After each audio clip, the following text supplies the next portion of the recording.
Chimwa fidi ene to Sompa FM and TV Nebema weni ji Eni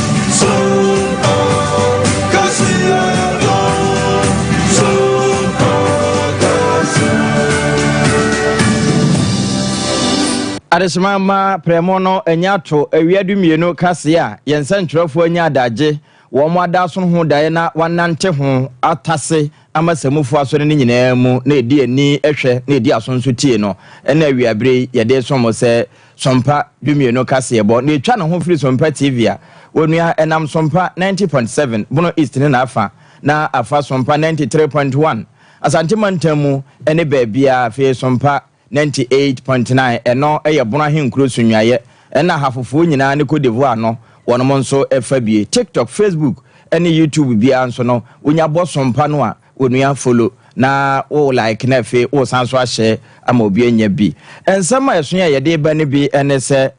na no Ghana ye foto samfo ba be pa achew se ahokyera ye namu no okura ne nsam akura achechede ka ho ye mfa nche na bondholders se wo muso menye Ofedia funani abie pa Airbus scandal ho sansam wono ababado josa government official wana ne ho sam abamu no wapanyipa bi ena enenwo emrese bodwafo dodo na ene na wompasu aso ye campaign na speaker afre won se ebobo somene de etoso miensa wo momra setena ayera bawomia ne nua ya yesusuo se wade kontraje amma manu dobro ni ade no anapanyi pa bi ya wade mutintima wa NPP amanyoko no baba kasa akyerensemu dia fa ho aye debate bekoso adechie ya enche na maame Sofia Kufu akyere se wo mo hwe nyansa ne mudie ni anisuade hunu papa ekura mpanimfo yi Ayatata Senior Staff Association of Ghana one more atie ya waya sanyame ya no chena watie no bibinti watwede asensen Hope American International School penia wada no se baby adrede abai mrem na wonso ankrankre school fo nso asene afei panyipa bi ya wada kwada so Bethel Methodist International School anonso dia futuo ama abatan ane sukun kwada adefa TVET ene ho ensensem eho we ni nuanom na yaboa no se dumirem kase yebo a yede somo ba bia wo na kai hunu se na maba so na abo tatia otwa su Mizo and a 5G drink eka ho bi and watching a 21st clinical was a sciatica expert and a one emra name. 3 herbal center and 3 core capsules at the Jama Swa when you be a betumi abua cloud internet, the fastest internet in the world and no. Afeya kwantu omu sam nyinada Express Group yede wo to fa kwasi broni krom yede wo kwa ma ho ato Institute of Expert Travel and Tour Limited say wo pa kwantu omu nyansapo ahodo Fabada one more na one nom emfa emwa OCP Ghana Limited one na de OCP fertilizers enso abadwama so ye na no makuafo munsom twitwe na mfangu mu no baya se wenu nyimako ahodo a one maso ya sene ya hyana nso sa anaria breadam live e wo Facebook ho aya Sompa 93.1 YouTube no aya Sompa TV wajonchira na asesusie na ya na odi afford ya ba ne mo buo ne ani die kwaso aya na samwa ye kenkan no wa ma no afa ho ede amaye asomfo banu ene na ya we ya tenase a ya da kase bo emu hwam ebesomo medin ene akosia ajewa kwode boaten ene wiemene ejapia apam dada afei ansam no nchemu ankasa eni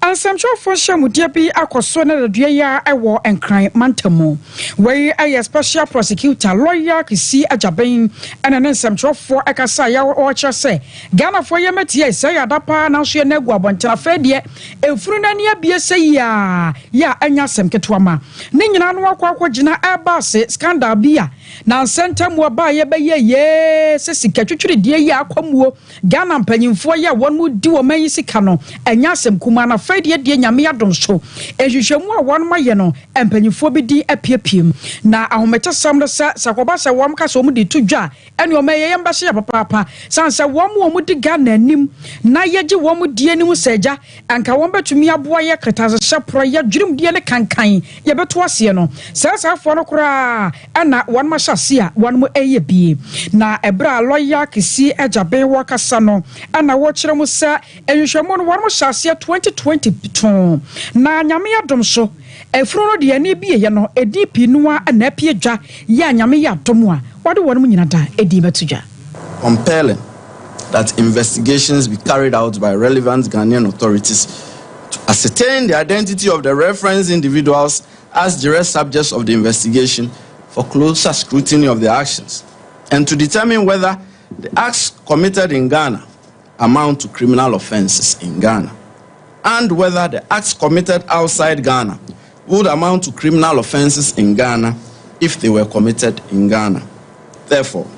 a special prosecutor, upon determining that allegations of bribery are within the mandate of the OSP, and that the referral and the judgments of the UK and US courts raise reasonable suspicion of the commission of corruption and corruption-related offenses of bribery of public officers and the use of public office by public officers for private profit, authorize the commencement of preliminary investigation into the matter in accordance with the laws governing the operations of the OSP.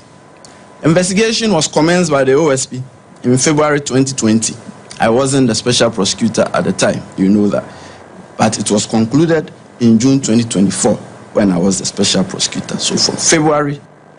2020 to June 2024. The investigation focused on the individual described as government official 1 by the UK. And what you know, and government official 1, ya Ghana for you know, and you said, Jadini Diba to Ja. Na ya hunu nipa kata sane proye dwurim die kankana no hyase na wodi no sa yewura John Dramani Mahama papa no a wono ana na hyase a na wodi se adwuma no eno so mu nsensem oseyesei. Well, 1. The individual described as government official 1 by the UK court and individual 1 by the US court is John Dramani Mahama. He is a citizen of Ghana. He was the Vice President of Ghana from 7 January 2009 to 24 July 2012. He was the President of Ghana from 24 July 2012 to 7 January 2017. His tenure of office as the Vice President of Ghana coincided with the time frame of the UK and US investigation of the first Airbus campaign for the sale of 2 C-295 aircraft to Ghana. His term of office as the President of Ghana occurred during the UK and US investigation time frame of the second Airbus campaign for the sale of 1 C-29 aircraft to Ghana. Intermediary 5, Consultant 4. The individual described as Intermediary 5 by the UK court and Consultant 4 by the US court is known both as Samuel Adam Mahama and Samuel Adam Foster. He is a UK citizen and also a citizen of Ghana. He is a younger brother of the full blood of John Dramani Mahama, former president of Ghana, referred to above. His birth name is actually Samuel Adam Mahama.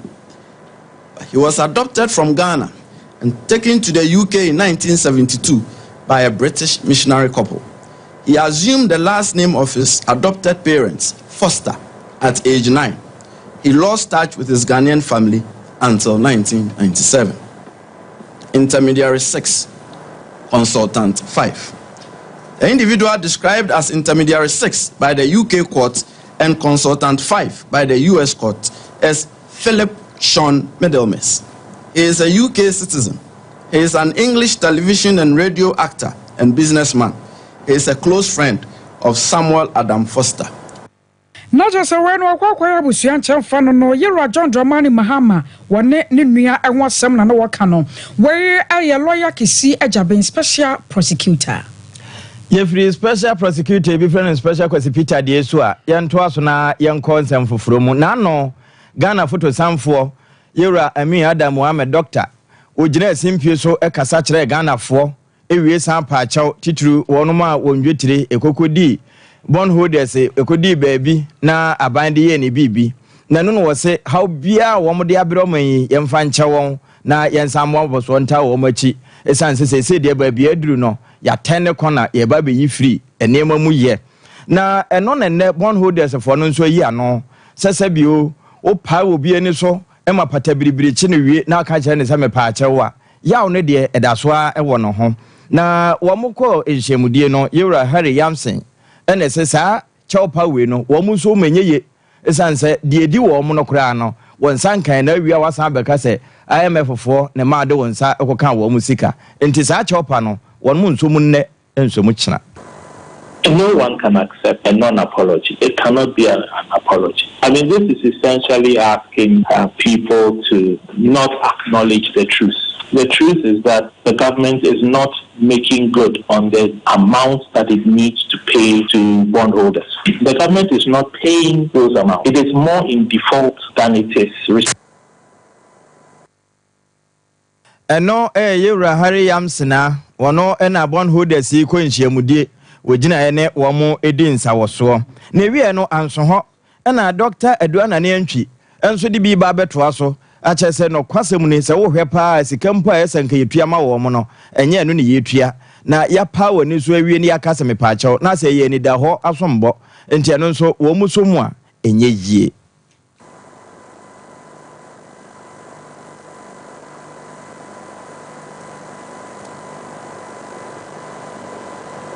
Enti eno Yewra Aduana ne antwi wano ena been caused by one's action. If I slap you and later on I apologize, you still have gotten my slap, the slap I gave you. So that's the challenge I have, that apology, yes, fine, people will accept it, but it wouldn't solve the problem that one's action has created. And that's the elderly people in the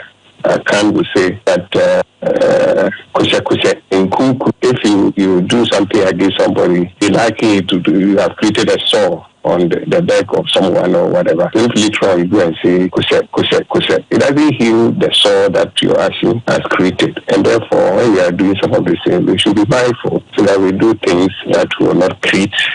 some of these things before we go and apologize. Fundamentally, it's the apology, yes. If people apologize, it's fine, you accept the apology. But I'm saying it doesn't remove whatever harm that your action has caused to that person. I can't put it that way, especially when investors' funds are still locked up in this financial market. You can't talk about having improved things when investors' funds are still locked up in this financial market. That's why I always say that let the government speak with the IMF partners to help it until everybody gets its money back from this same financial market. I'm sorry, I cannot say the financial market is developing or we are seeing improvement. Dr. Aduana ne antwi wono ene boaboa wo ma no titru bondholders no ene wo chese kafra enkunkuro sabio wo musika no nso kra ba bi ehye no enyamai na uwie sambe pachewo a eno wo muso mu hen ena yeyie Anno Centralfo Shamudie bi akoso ewo magana emu aya andi siamanyoko no na fra Centralfo Shamudie no a na watrasa Dr. Alhaji Mahmoud Bawumia papa ise wo che ukuri pa enya asem keto ama atenten wo ye tua na to sa tie nie na so oboapa ebe so ohuru treja ne nyina no akwa gina se contract ahodo bi a washa se a wo chechede ma na buchia no Ghana fo ye nya hurumu na na se kura mpo dia ba ba pie no aye 200 million Ghana cedis contract nko a ya wode amonu aba ma se wonhwe na woni hu dwuma no eno aka ho bi ama andi siamanyoko no eno ada fra ho Centralfo Shamudie sa Ghana fo ye ntiai na ya hwe nipa ene wo ba so otu franka ade ama NPP amanyoko no se adwumadie ya wonam soma se edie eno no aka ho bi ama ananopai wapanye pa ya wo campaign team member adema Yewra Bawumia aye wapanye Anthony Kabo wanano atumu bi ababa chemza we kura nyare fofra fe na abaso kondraje na kura no panyi pe waje ya kura nye na we no wonamra kwaso ne nioma nyina damu pefe nya se bia won motabiri ya na mo wo mde kwasha ne nsam so ahwe no woni hu dwuma na momo no bibia da won mo ye no na ye mra kwaso ene fae issue that are being brought up for us today. That's why we are telling you that if you talk about sole source contracts in this nature, you cannot call them illegal or corrupt contracts for that matter. Is it just because the fact that his brother was the vice president of the republic? Then we can go back to John Mahama and his brothers who have also been given sole source contracts. And I'm saying let's not go into that type of comparison because I want to elevate the argument. Well, except that some corruption is established and proved. Otherwise, sole source contracts in their nature surely cannot be corrupt contracts. I have supervised a lot of sole source contracts under the ministry, and most of them were done under a certificate of agency. I mean, we are currently in the rainy season. Imagine a particular community where the entire community is being cut. If we want to follow the proper procurement process, it will take us a period of about 4 or 5 months to conclude a contract and sign it. Now, we have to wait for about 5 months when a particular community is being completely cut and you need a contractor to go on site. Under what basis will you get the contractor to immediately move to site if there is no contractor already on that project? And these are practical things that we come across every day.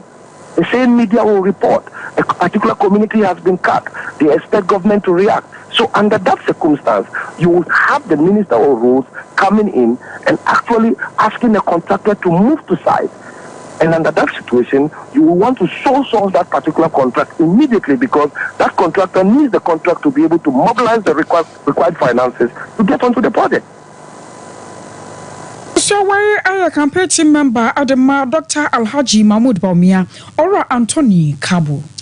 Afe yenwura sebedwefie na no badwafo kwa asetena na yewura abansoma na baben waka kire wormo se babia ne maduru no woma wo kwan wo nko wo mpasua so enti wo kwa ahomegye mbro ni frɛ na recess na wo ko ye binom ye campaign enu animonimu ya wasa to nsa frɛ won se wontutumri kamera nyame de kyɛn a ebobo so me ne de toso miensa na wo mbadwendwene wo manyi ne daache na ene papa bi ho na de wo mbadwendwene ho ne nyinaa no yewura afanyoma kense kura na kopagya baa ne wo be kyese one district one factory nom ne ne eka ho edapono so wo se wo mo ye ne ntem ansa ne mpo abato atimi aduru so eno ne nam so ama speaker afrɛ wo mo na ne nyinaa nkamfu ano de wo badwafie ho Sompa MP oba ya achiritwie ma yenko ne nkyɛ ne yenkobusa no ade kropot ne nsɛm nkorankora ya speaker ene mpenimfo ekwa akɔbɔ so nana ya wote yanka awie Sompa kase ni ma hai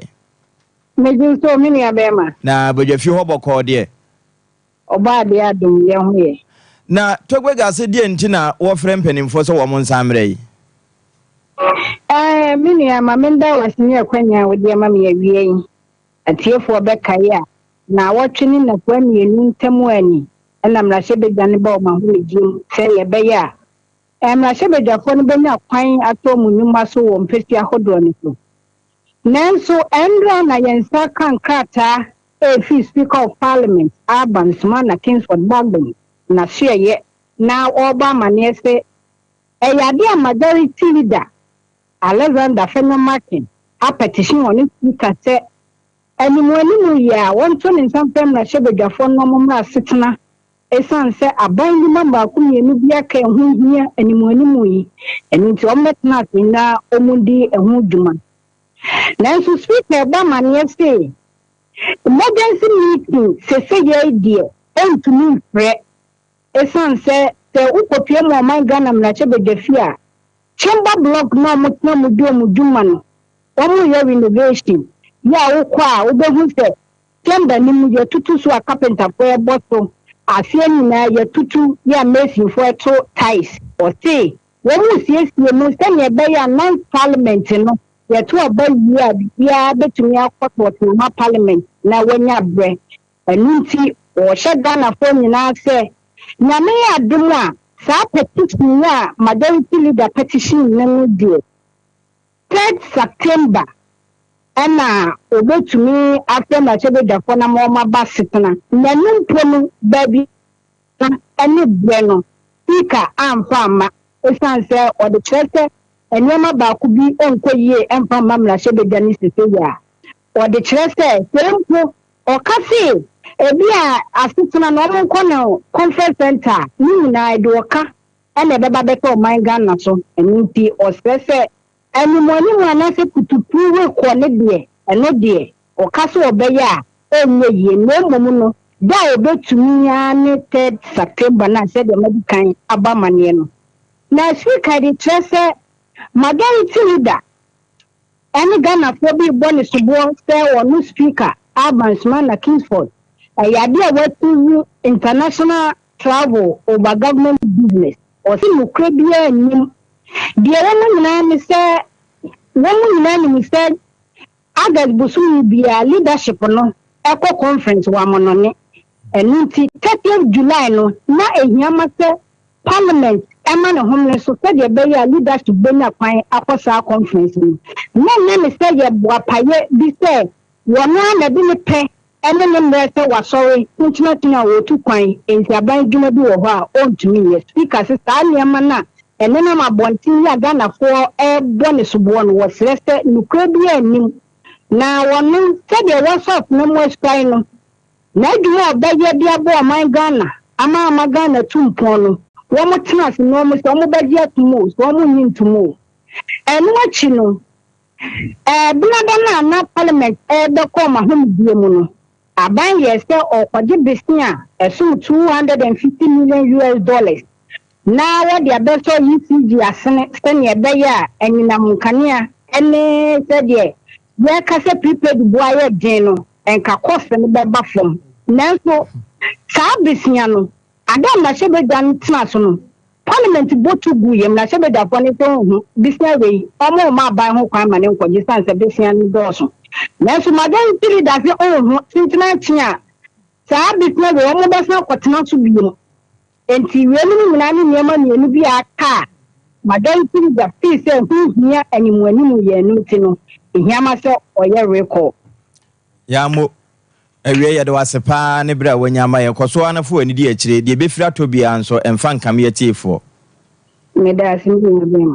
Yatrici and a warm Rashabia, the Abaco Biano, or Dom a boy amania, Nankania Cotti. Director of Research at the Ma Institute of Economic Affairs, Dr. John Kwachi. Na papaya chemo sa womu guswada edi kasasie wone NDC amanyoko no sa afi aye debate ya wo hwa ni mu senke betumi abaso na amanyoko akasie ya wo magane mu wo mu nyina da betumi akasa ma na ye de obi anim de obetumi aye ne de kaka ho no NDC amanyoko no betumi de won ho agimpa na nanse kura wo mu nam no motete sa NDC fo se aye fo wo mu nam sumase epese wo mu ye adwuma edema NPP eno ti kura po na nam so ma mampanya ba de akire epepre ne ho de batu dwase opese woni ye John Dramani Mahama eye debate ni ade na one more kan mo sini people ama Ghana fo nyina chichichiro ni NDC se wo mo nya adwuma emfa ma NDC aye NPP amanyoko na mo asam ni asam na hia ena nam so ma ne ko ba sa no mo kura no mo de no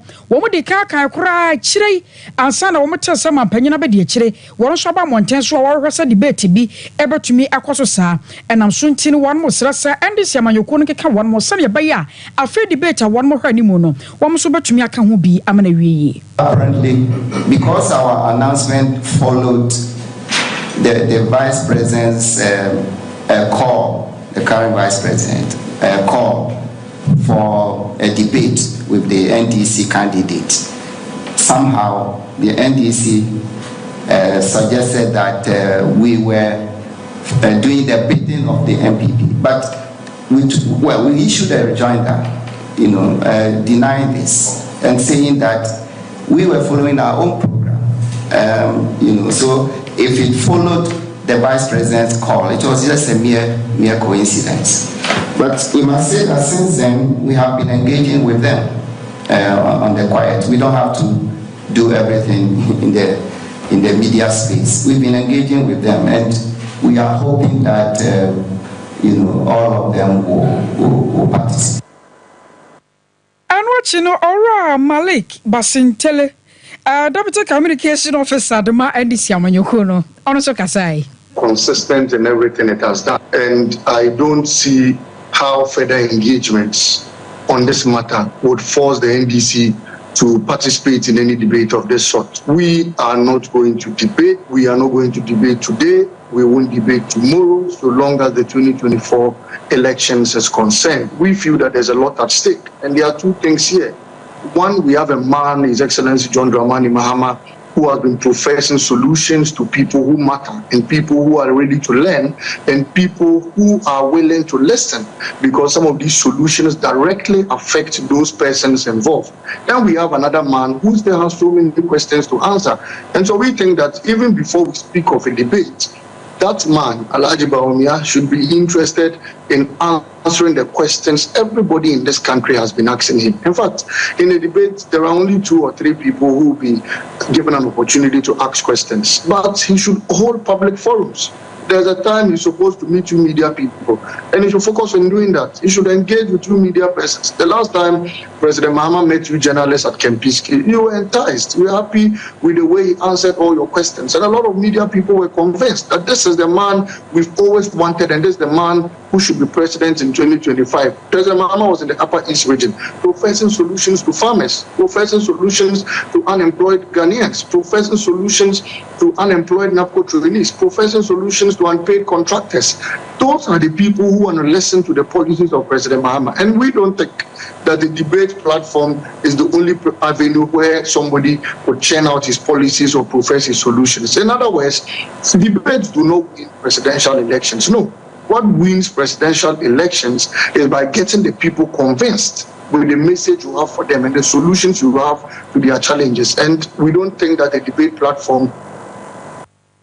Malaki Basintele, Deputy Communication Officer at the NDC Amanyukuno. Ene ayi debate ya so ene da so gina na ma me Sofia Kufu akasa de afa ho se adechie se de wo mani asi abere se ayere so a anka November bosome no ene October mu ena wo mbeye se adwumadie no eno ya no baba ye die ebeboa papa na wo man ye fena ye dem no ya hwe mpanimfo wo magina se ento onso aba mo mpanimfo medie ni mu se amayin penimfo no wo mani so ade hunu wo mbotae wo munyansa na adwen papa ekuta wo mo ye wo betime de aboa ama yetime yi enho afiri hwehwehwen a ye damu imu enti wo kyerɛkyerɛ nsemu pa e de kyerɛ Sompa nsɛntwerɛfo. While we tackle our challenges, we need vision, courage, and wisdom to shape our common future. This highlights the importance of the debates in drawing out the vision, competence, credibility, and capacity of candidates in addressing our national challenges. Specifically, the debates aim to inform and empower citizens to make informed decisions at the elections. When they reach the ballot box, it should not be eeny, meeny, miny, mo, but it will have to be by an informed decision that one places one thumb in one place or the other. Mame Sofia Kufu Kane Chief Justice na eba ayi honso a wo dini djuma kese pa wo badwaku no so na ate se wo kyerɛkyerɛ botenti a wo mode sa no baba ye di ba se de beye na won ma beto aba no wo betimi ayi wo amadwene mu fan ehu ni pakropoten a wo fata ye kwa mo no so na ye kwa kodi enkomo ye ne Owura George Anson na wakasa wa National Chairman de Senior Staff Association Universities of Ghana enono na ne yatete a kyerɛ se won ma tuatia waya se watie wani kuo mienu bi ye ka ho no ebusua bebe nti won mo atwe ade asensen se won mo twam kura anase watwe asensen no ye nkone nkodi ho enkomo obanye kase mo ha o na minia na pom ye de radiatum na wo so Kenya menyame adom nso me ho ye mo ye beka se ya asem da na aba na fa na sa na mo atwe asensen anase mo twam kura ya chance no say okay say ye senka ye ochena ye strikers na so enura krata na ye ka ho asem say emra na fi akoma bia nto ye mo no apa enti ya chance no say enti ya chance no say ne say ye hwese musume ne beso no na leta na ba ye no de wo mu no aban da ye adwuma you enti okay na o wadaro ma betime ni ya cheka krakra ta ne mu nsem wo no na ban se se ya danse enti o ta ne mu nsem ne de ka se abobo union so no edin se agreement ay no makono yentua en free January 2024 enti and one and I share him because I let any my inti. Anna, a binoma union tree, a union tree, my woman, intimate jai. She cut an abanity, share him said, assuming and so na yet chair. Na the truck or children by the actually. And internet say are suspended because the can't do for so many sona, Maddy, and I just say, let an abans or so, and sign the edgema. And internet say are suspended. What the young help ye and himself what you met di now what are my work company for say who be painting a boisserwa. I was in a background way in near Tuncha where no a letter ya bay a barno can be say ye cheremono. Many someone who be at to say ye pay, baby a cherena fay dada craniade. Mujidi say over to media ye juma. Now I found Yajuma so a dear move to one and more for you. There were GD pass a bind the Yajuma. Okay. It is any bind and not any the so near ready so be clear. Yes, so thank you for the car a letter and the into the GD pass was some of the sonana a command the art. And just see I know I got more no members no. But I then I was said the actual one. You know, Macasa, the actual a mom said, will be a can come to name no question. Na yen said was some in the person. Na ubia to carry the man and in sack. You Obanyamian was no brand what that year when you may know ye. I was aware you George Anson on Norway National Chairman the Senior Staff Association Universities of Ghana. 21st clinic yes Yataka expert say was Yataka Yadiano Wobetua Sia Adiama Zebra the Europe Tonwa and one Yagusho. Yes, who was any be one biaya wodro ya wo na siateka yade sakobasa atotwene ne to asentini atwonwa de abane na amro mu ahwehunu se wabefra homa yi ade to dwesa sapom de ho hia pa ye baba Germany Romania Italy ene de akaka ho na ye de to mu akwakosi wasana bosom ye wo mu de to so aduonu baako nti ebre ne yafa wasana ne kine yada no mokeka ho na wapom de ye hwe adema baby ani abuki appointment na ne panyfo ni nkomo 0244 915 116 0244 915 116 afewo kuma se ene eya ma Ghana baby bia danso a ya branches a wodo no kwo wampanyfo ebe hwew 3 Herbal Center with 3 core capsules aba ekwo master duro sisi yade koko ayam tim etuasia ma ho to baby bia da betumi akọ wa bra wo yem nkokan wo 0546 107 107 0546 107 107 ahen na pese otu kwan akọ wo bia twiwadi ama okra mpo no akwanto mu nsam pese obati biem hwe wo sabu sua wo don wo akodon express group ho no last stop wo okwa wo moboa pa wo tu kwan wo kwa ya adwuma okwa sua de visa na wo pe ana ticket to holidays bi na apese okwa sra okodonkua bia express group wo ye de okwa wate Canada US UK Australia New Zealand Germany ni nyina da ye do bekọ kumase wa safo labor runabout and Krakanashi first light ube ho ye baby ani ate ya ho mamu 0249 000448 0249 000448 internet papa was 24/7 ejina so dia ma entie de obi ka ababua papa panya sanketo ma nipa pinu na adada wo baba ye ma owi akira fe na nyina so na tete ko na ye yese cloud internet yade no edimu pa ya wato pa ya le love fm di shani mu ya homa no ya 0202 699110 0202 699110 yadura wi abre uye kuyeni a mentor fertilizer bia say OCP fertilizer 1515 ewo ho na 102010 nso ewo ho asase kotodwe wo de kanwa say tie bia no ba ne be yie na anya hoden abodo so na de obedi no nso wanya apomden papa ba bia tonku a ho niema bia akwa na wabu say no say ebi ni ho a na wo de 0555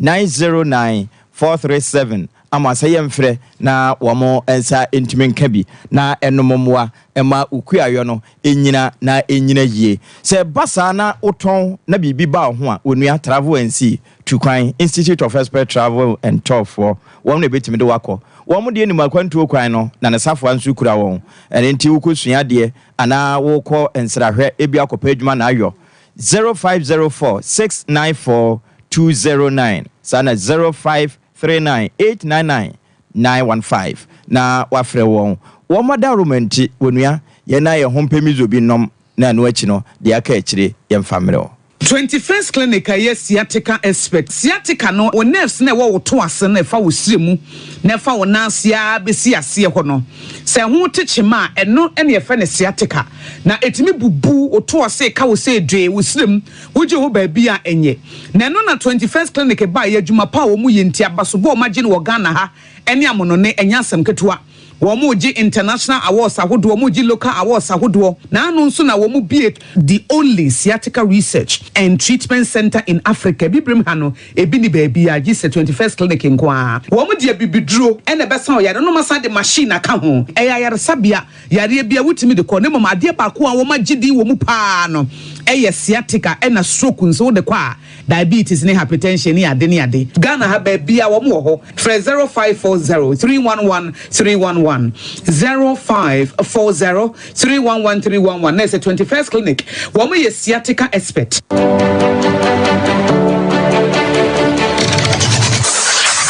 Introducing Mixer 5G Sparkling Drink, a whole new refreshment in a can. Mixer 5G is a tasty non-alcoholic drink. It is a perfect companion for all your events, including parties, weddings, and funerals. It is made with green tea, ginseng, guarana, grapes, and grapefruit. Get refreshed with Mixer 5G Sparkling Drink. For bulk purchases, contact 0246 270 221. This advert is FDA approved.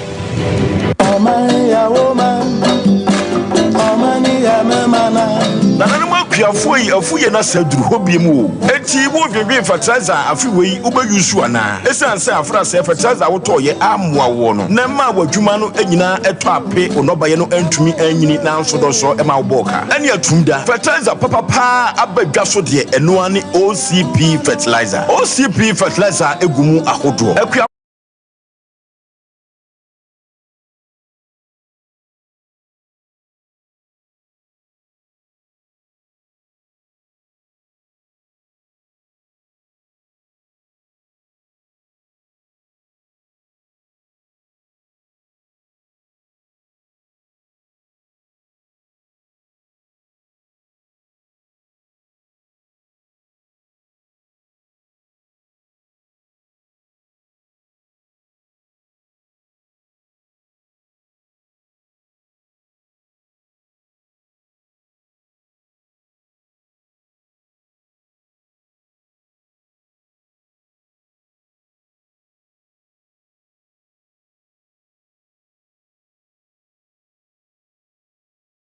so a ne dwumadi wo nipadua biara pom den ene na brabo mu ne hieye pa enye prekese nko nuaban ne haban bi te se kwunsusu a abonwono ne dia akeka ho no kura enwanunu ahodo a ekwa animu yi ankasa prekese ne se nuaban bi nom ne akeka bobudi afa abefo kwan so a ye de aye prekese powder siesi nipadua na abakwa ahodo no ho ban afri mpani yade ne yade ahodo pi ho fa enkodate de ma baako freduane anopa ne anwumre anafa enkodate de ma baako ewo ne nsuhie yeti anopani anwumre wobra wodidi awie ubenya prekese powder to Kingswalk Heba ni Heroes Heba Accra Okesi Drug Lane Dani Heba Umase Mensa Takrade Mose Pharmacy ni Greenlight Pharmacy Sunwane Kashenkari Supermarket Asantwa Heba ni Abibidro Depot Techiman Sewa Heba Mampong etufo mfre 0550 19 15 14 prekese powder aduane san yedro FD ahwehwe sankratu emu agiatum Hey sewa me hu acho me na no me bisa ekra so kwa brochu Kwaku afei na mebeko me nkrata krani eni me ma connection man for den kofo sika aduane ne wanya otwedi musa no Oh Express Group Adarumenti akwanti wire for opese otu kwan kosua dia Express Group do be call mind be to say Canada US Australia UK and Germany say to ana se visiting so Express Group do be call Dubai Canada US Australia and Germany mo am pese motu kwan koye adwuma nso obetimi de wako Dubai Qatar and South Korea. If you also want to take international tests like SAT, IELTS, TOEFL, GRE, GMAT, they can help you pass easily. They can also help you secure a good good job in the UK. You should mention a crime of Kumasi as a full labor runabout where Accra and so Omo Carnation First Light, Tama Omo Community 18 Lashabi Girl Filling Station. From Omo Ahmad for ISO 055-555-0067 and 0249-000448. Here in Ghana, when it comes to chicken, the good old days are back. Why?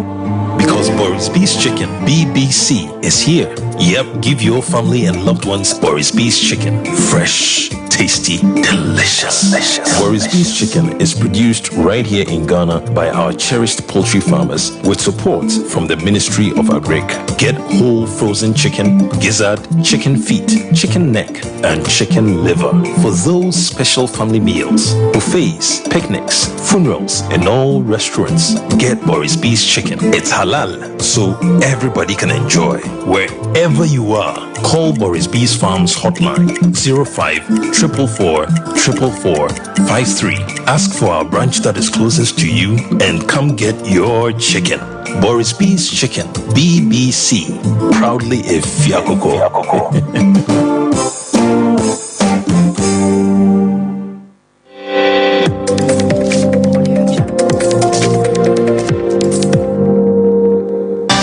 TV Emma Aketiapa.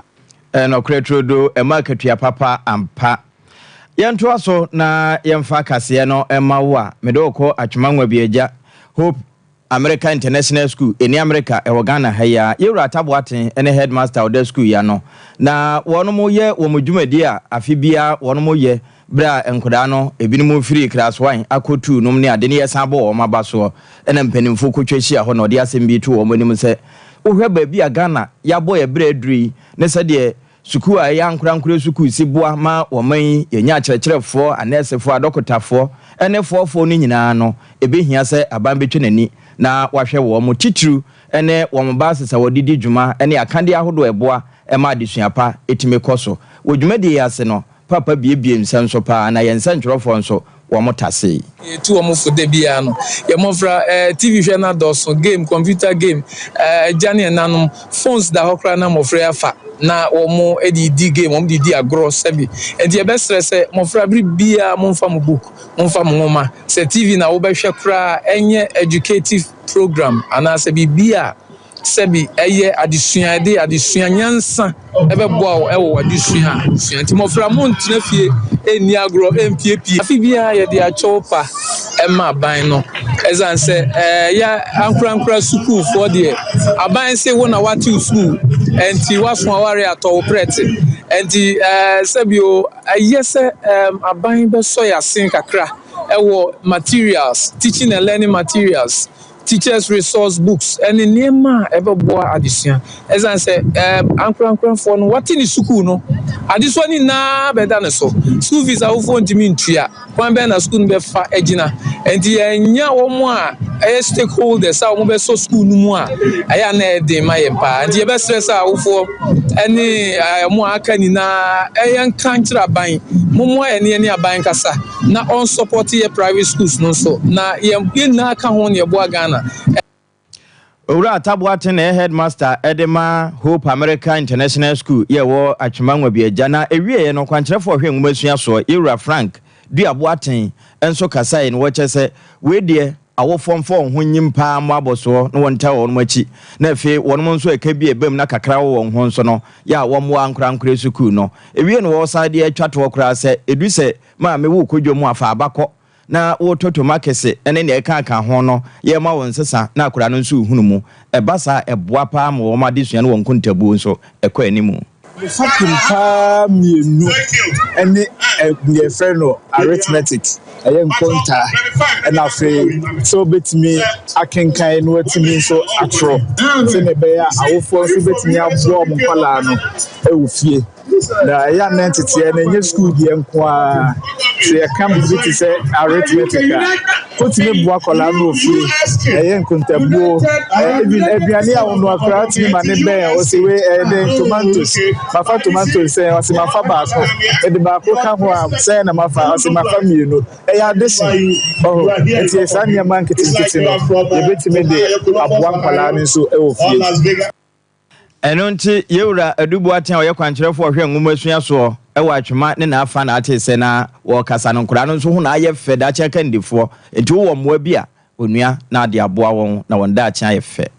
Ora Margaret Bondo, your headmistress, ya wada kwada so Bethel Methodist International School ano. Na wade to about time adisuafo nim se wiase ba bia no one ma kwantwoma emre. De yan no se wode nsi enweta so eba ya dwuma ekoba no sa no aboa pa ema wada achi a wo hwe no etimi edi mu de ma wo. Wo ka no de akwa wie se ene yaban na da woroma TVT yase yaba ensa no nyuma obi atumi de ne ho gimma ne yeye endiamfa woni ba bia wo ko osuku koduru ye se junior high school na opem ye se SHS na opem ye no wobetimi atoa so na nsa no nyuma yi wa ye bia koba no sa no a eboa ema woda achi no eye fe pa wodo sansen wanyina to dwa wabra na wo ye fan fa dwumade bi e wo suku ni mu wakunu kura so nya sa oni pa nyina na betumi akoye science aye doctors ni ayi obi so akyede eni so wode ne nsa eye bibi enti se koba se aban abie se tveta na wo benya e ma wo weremo e bi se eno kura boa ma onya adwuma ntemtem ono ade ne sa ye nti owie school na otumi eye bibi e de boa wo no akasa na sitina mu na ne ye ka enso na de ntesa ene kura ye hu se eboa kaka Ghana bread dwuma ho aye din ya ni panya dwuma nyi wo school wasua senia wode ne nsa enwu ade wasua senia wo ye bag wasua senia wo ye mpaboa wono atumi tena se epam na ade eye nneoma saa eno kwa de mfasodi bebre banya afa na wo ko gina ba bi akostrema ne debe. Anwachi no assistant headmaster ya wo school ni mu Ora Thomas inti won so de kakra to aso. Has to do with infrastructure, the classroom, furnitures, any business, a challenge. Aside that, we also have to pay in our teachers. Because it's private schools, I will see a force, so the little that we get from the school fees, and one in the so most of the time, we have a challenge of getting quality teachers. So very soon they get genius and they run away. That's one of the major challenges that we are facing. And also looking at the things that we are doing, like the creative art exhibition. Creative art exhibition are to say or talent or more than I learned some more blender, the generator, ironing head, if we never be blown by a planning back, finance wise, the engineer never look at level. So these are some of the challenges that our primary schools face currently.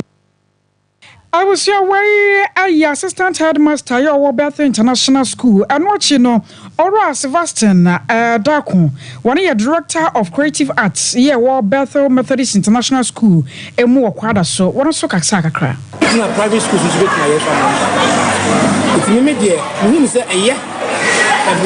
For me, school was saying, some of us in one bit me are like actors.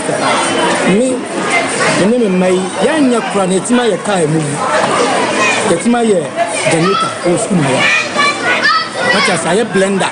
with the help of Madame B. almost. Much as I share and proud in sack machine beyond count, but pump at the top and down, but in sack, but pump apron. I was so aware of Jumadia Shronko na ekoso ewo Bethel International School emu anasa yete emu nsembie. Kai bia nyankwanhia ewo mfimfini mantam na eno nso nya baabia se Winneba Junction. Yewura afanya ma kense futumra se badwane ne mpasu aso hwa na saa kai koko nyankwanhia. Ne number AGN 5128 number 18 na esongo ena na edekọ enwo no nso benso na ewo ho na adwumaku ni nyina wo walodu de kwasa aja timamufo benya bi ede ayego benom ne wo mu emumu na kai ekoko mini na ne nyina nkamfa no na erika nan wo ho na de ne nani sempa asemisi yen so no onya adaje etwamfoni ekire de esi pa ede kire yen sentropho yi private service wo no do ojan no went man control na adaba pimi on the America say kef ntinu we hu no adaba pimi private car no na when bibi lusu o car na adaba sha on don wada pe back see amonam tu me ho bia amkogwal so won for to oko wada no ko ba 130 no na kai fi takrade ba nti fi takrade ne ba na pick up bisu fi Winneba nti ohun se ka we nu the way na ba no ahwa ba ha adwen no na oginan nti oginan na etwom Don't you know walk and you pick up on him? It is a cabby feature, and can you have some papa? Into Muna, Ebashaha, into Ebasha, no, Nessa Five Service or Rashi, no, but no solve problem, and necessary driver no, knowing us, my Five Service for Abafanuko. Wayad Muntoko, by Obien Pra, Obian Yashi, Banguna, and Tumugufum, into Summer Musanu. Zomi pa na ahwia gusano ohun se wo mo tase ne kakra so cheswa na anwana kwa kodi ase na fe soro no ayeye wetimi de fufuto na gobenso kontumira bomu no mo eno anu waka no na wonya eja okobi kakra na de bia nchen ai kebeboa pa na so we e ka no maboyi be ne de no mo sesa no so mo kwachi obi dan wo no obi nso nkwan aso ya hosemu awusia nyina so ne yemfa ensam no ensi asedan koma kokko Veronica Jando betina afide na chechinchim ye wasabwa ekruchi ensam ne bi edemaye eno wache na kosua somo wanko anye mu ya Grace infidide mo wono na hwedi ho dwuma na buzi videos ne nyina da wono so ehwe eye ho editing yanko enya Reverend emu yadamu nyina mo aseda mo ase ene obapa happy aseda enkan ensam ne nyina no panyipa ye wota chire na obo ye chidom na wasam de maye eye owura asante ye boa Benedict asori panyi asomfo banu ene na yawe ode esumaye akosia ajewo akode boaten enemedi mene ejapia apam dada ya sori so akọ sompa nkomo eye bula etoso